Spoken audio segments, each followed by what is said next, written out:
अस्सलाम वालेकुम नाज़रीन, आप सियासत डॉट पी के देख रहे हैं। सोहराब बरकत आपसे मुखातिब है। उम्मीद आप खैरियत से भी होंगे, खुश भी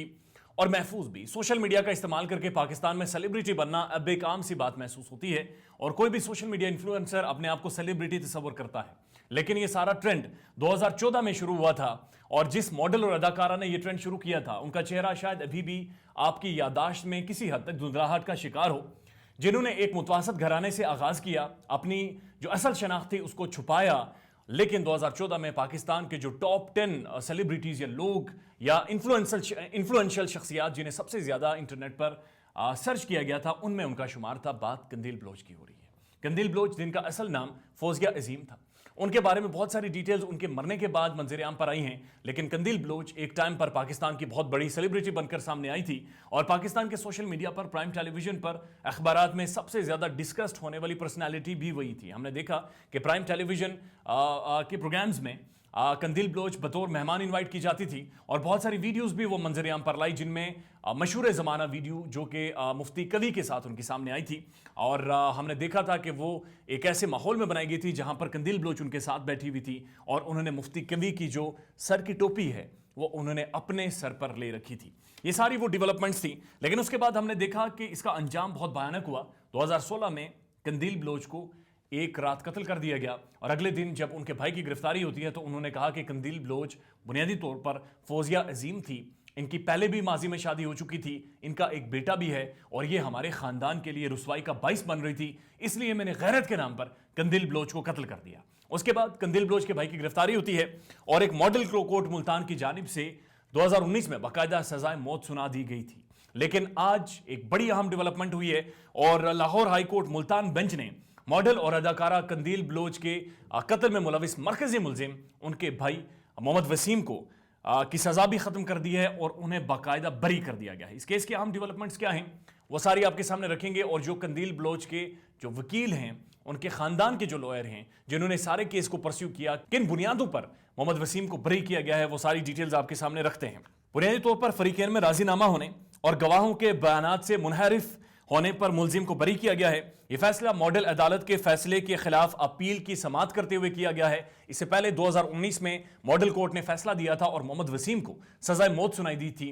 जो कि मरकजी मुलजिम थे। और यह बात भी बड़ी अहम है कि जब मोहम्मद वसीम को गिरफ्तार किया गया था, गिरफ्तार होने के बाद उन्होंने फौरी तौर पर इस चीज का एतराफ किया था कि उन्होंने कंदील बलोच का कत्ल किया है। लेकिन बाद अज़ा वो अपने बयान से मुकर गए और 164 की जो मजिस्ट्रेट के सामने स्टेटमेंट रिकॉर्ड करवाई, उसमें भी उन्होंने इस चीज से इत्तेफाक नहीं किया कि उन्होंने मॉडल और अदाकारा कंदील बलोच को कत्ल किया है। मॉडल अदालत ने 27 सितंबर 2019 को कंदील बलोच के मुकदमा कत्ल का फैसला सुनाते हुए मरकजी मुलजिम और मकतूला के भाई मोहम्मद वसीम को उम्र कैद की सजा सुनाई थी। जुलाई 2016 में उस वक्त कंदील बलोच को कत्ल कर दिया गया था जब वो अपने घर में मौजूद थी और उस वक्त पुलिस ने वाज़ेह तौर पर कहा था कि रात की तारीकी में कंदील बलोच का बुनियादी तौर पर गला दबाकर, गला घोंट कर उन्हें मारा गया था। और उसके बाद जब फुटेज सामने आई तो पता चला कि वो इंतहाई गरीब मुतवासत घराने से वो ताल्लुक रखती थी। एक बार उनकी शादी हो चुकी थी और अपने शोहर से उन्होंने तलाक ले रखी थी। और यह भी सामने आया कि कंदील बलोच के जो शोहर थे वो उन पर शदीद नोयत का जुल्म करते थे और कंदील बलोच चूंकि अपने बच्चे की परवरिश नहीं कर पा रही थी, उनके पास इतना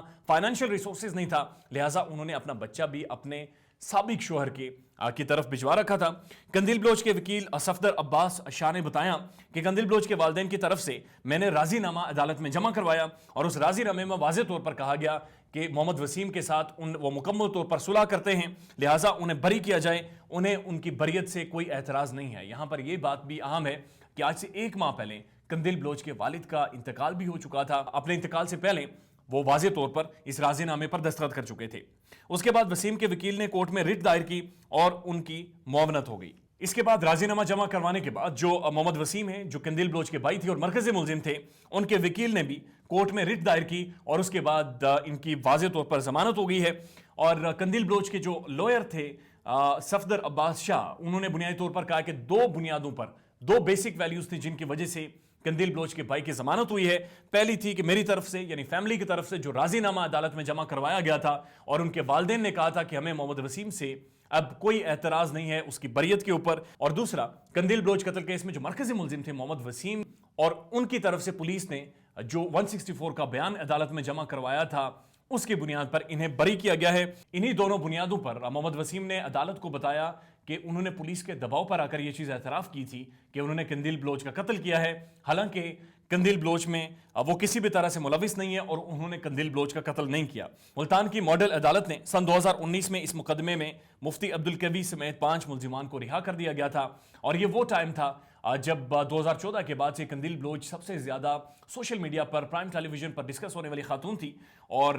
اس دوران مفتی قوی کی انہوں نے ایک ویڈیو لیک کی تھی، اور مفتی قوی جو کہ تحریک انصاف کے بڑے متحرک رکن بھی ہے، اور ایک ٹائم پر ان کی جب اور زیادہ کنٹروورشل ویڈیوز حریم شاہ کے ساتھ سامنے آئی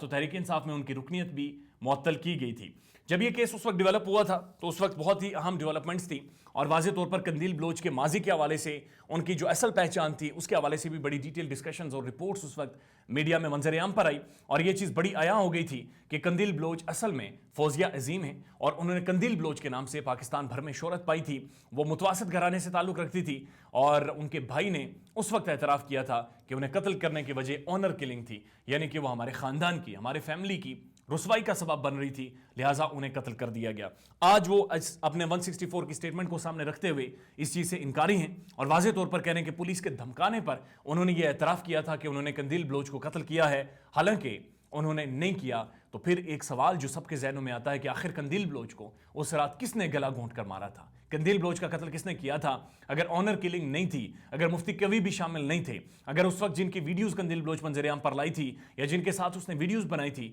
وہ بھی شامل نہیں تھے، اگر 5 ملزمان کی بھی ضمانت ہو گئی تھی، تو آخر کون تھا جس نے قندیل بلوچ کو قتل کیا؟ بہرحال ایک چیز واضح ہے، وہ یہ ہے کہ قندیل بلوچ کا 2016 میں بے ایمانہ طریقے سے رات کی تاریکی میں قتل کیا گیا تھا، اور قتل کرنے کی وجہ صرف یہ بتائی گئی تھی کہ اس نے صرف یہ کوشش کی تھی کہ وہ اپنی خاندانی روایات سے ہٹ کر زندگی جیے، اور جو کہ اس کے معاشرے اور خاندانی ویلیوز کے خلاف تھی۔ اپنا خیال رکھیے گا، اور ہمارے چینل کا بھی اللہ حافظ۔